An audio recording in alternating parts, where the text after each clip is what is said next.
Greetings duplicants and welcome to the breach. You can see on screen at the moment this is what our map looks like at cycle 247.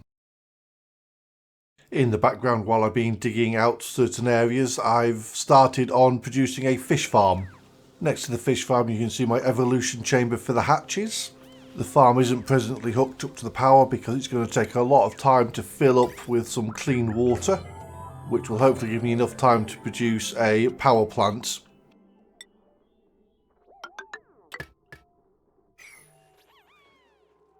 I'm going to need a fairly large quantity of clean water, so what I'm going to do is I'm going to steal it from the spawn. The self-powered oxygen maker is already set up with a water filter and a desalinator, so it doesn't matter what water I'm feeding into it, I can just skim off the excess and start filling up the fish farm. Filling up the farm is going to take quite a bit of time. It's also going to take a lot of power to run the filter and the desalinator. So I've added some coal generators to the hydrogen so there's backup power for the atmospheric docks.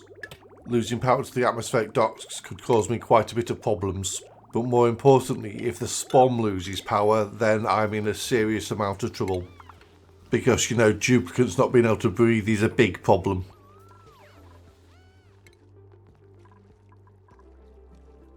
So here you can see the conveyor rails. The rail coming in from the right hand side and the top is from the ranches and is bringing the hatch eggs down to the evolution chamber. The rail coming out of the bottom of the tank and heading to the right will be taking the Pacu fillets up to the kitchen ready for preparation. The left hand loader will be taking the fry eggs to the top of the fish farm, where eventually we'll be using some automation to keep the pool stocked. This final loader will be taking the other eggs and also the eggshells and dumping them onto the bottom platform within the fish farm itself. Although the farm isn't powered at the moment, it's going to be filling up with water for quite some time, but we might as well put a few fish in there if we can find some eggs. With the recent patch, the eggs are much easier to transfer now. It's a lot better to move the eggs than trying to use a fish trap to get the fish themselves.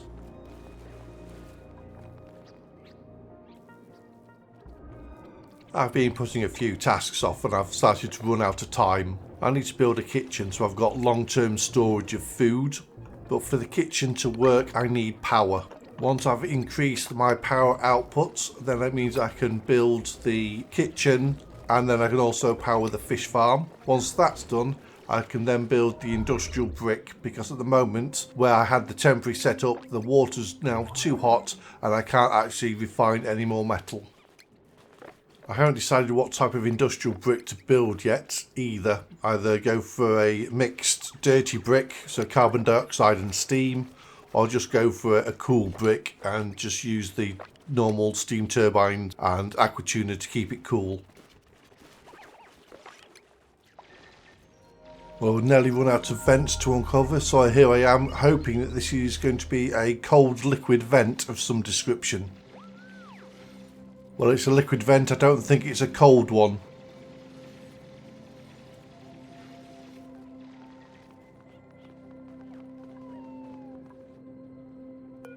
(30°C water is better than feeding it with the other water vent I've got at 95 degrees.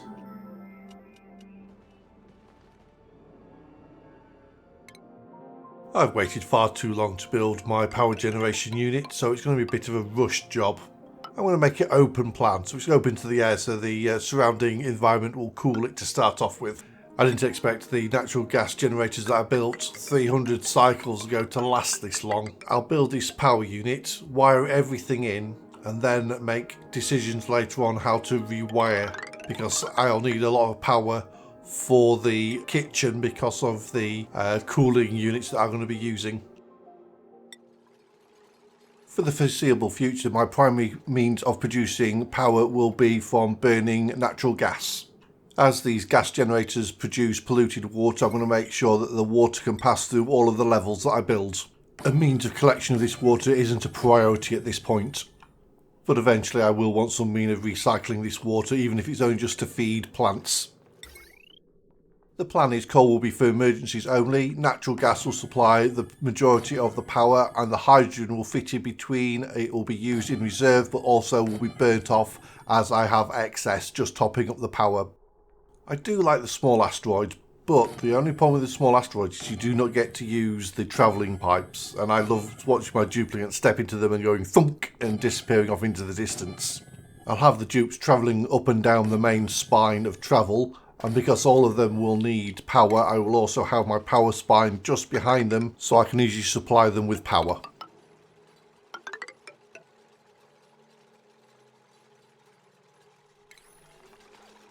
Outside of the base you'll be a lot more laissez-faire about heat generation, so I'll just be building standard pipework. But I will be needing to pass the natural gas through the base, so that will all be insulated pipework. If I decide to run this enclosed, I'll probably use the carbon dioxide as a heat sink and then take that heated carbon dioxide down to slicksters to feed them. If I wanted to preheat the carbon dioxide before leaving an enclosed area, I would build all the pipework out of gold amalgam, or if I was feeling particularly rich, steel. But until we have a slickster farms, the carbon dioxide is just seen as a waste product, so we'll just pump it away for now. Obviously I'll be using smart batteries to regulate the power, but 3 batteries will not be enough to supply the overhead for all the industry that I will be building. So eventually I'll need to build a power bank of some description. But for now 3 batteries will suffice. When building infrastructure projects like this, it's nice to think about possible upgrades you might want to do in the future. So I'm going to build these with conductive joint plates. Because I have metal volcanoes on this map, eventually I'll have a large supply of refined metals. So I'll easily be able to upgrade the spine to conductive wire. And if I've got any vacuum seals built with conductive joint plates, it already makes it easier to do the upgrade. I had gone to record me breaking into the oil biome, but unfortunately the recording software didn't record that. But I do have a fairly substantial supply of lead now, so I'm going to convert some of my conductive wire from copper to lead, so I have the copper to build any of the advanced electronics I need to do.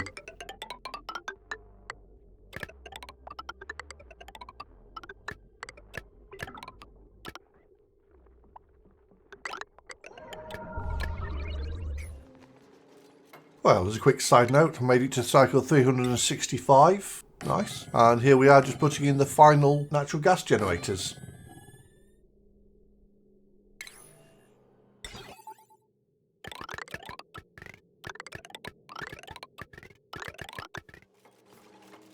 And now we need to build the similar setup to what we've already got, the hydrogen generators and the overflow mechanic.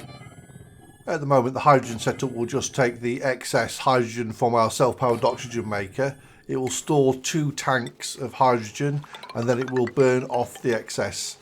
We could expand this hydrogen setup. We have 2 vents on this map. The problem with hydrogen vents is they release the hydrogen at 500 degrees Celsius, so that needs some active cooling and steel to make them viable to use.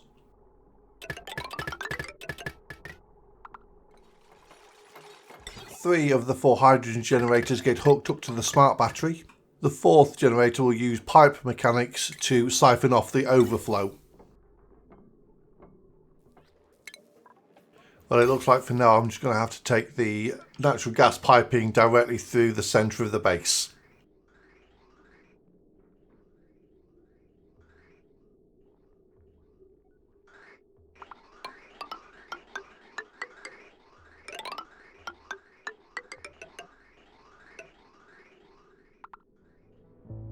To get this build finished as quickly as possible, I'm going to power the base off 3 2-kilowatt transformers. After I've got the kitchen built, I will reassess my power needs within the base and alter this as necessary.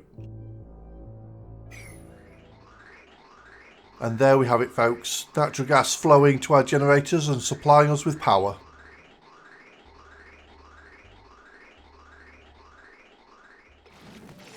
So this is the 30-degree polluted water vent that we uncovered earlier on in the episode.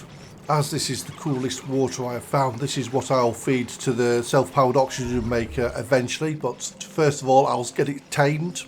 I'm going to build a small collection area with a number of reservoir tanks ready to start stockpiling it. This water might have multiple uses because it's what I'm going to be able to feed certain crops. So at some point in the future, as I'm feeding the spawn 30 degrees water, I'm going to have to come up with a cooling solution. So normally it's better to cool down the air after it's been made than pre-cool the water before it goes in. The next episode is going to involve me building the kitchen, my preferred double freezer setup. Once I've got the freezer and cooling set up, it will allow me to build my first farm with a controlled temperature so I can grow sleet wheat.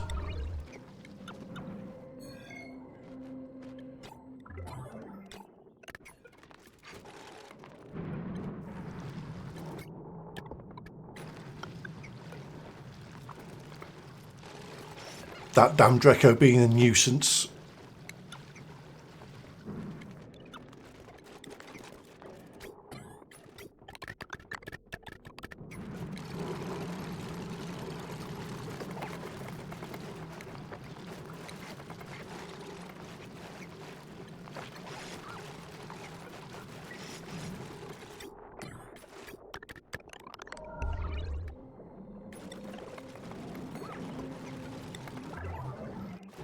As soon as we've got some power down this end of the map, we can collect this water and be ready to go.